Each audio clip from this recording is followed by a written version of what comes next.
So, Paula, I understand that you had an experience with suffering that the Lord brought you through.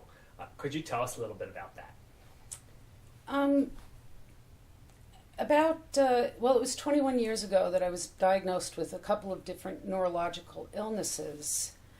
I had been away from the church for a while. Obviously, it's never for the right reasons. But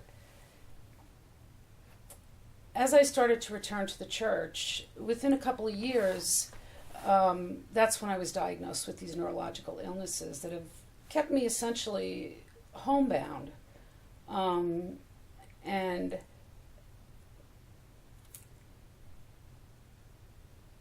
I guess I want to talk about suffering because I think it's such a gift if you know what to do with it. And it's a process, and I don't know that we ever complete that process. But every person on this planet suffers either in mind, body, or spirit. And when we unite our sufferings with Christ, we can achieve things that we'll never know in this world. But I believe that it does save souls. And I think it's essential, if we can,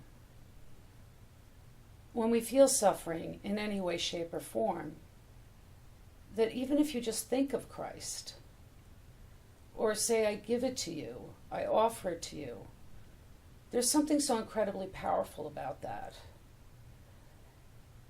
And it took me a long time to come to that. Like I said, it's a process. I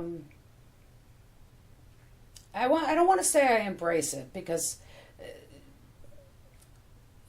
we're all flawed, we're all human, but I don't avoid it. And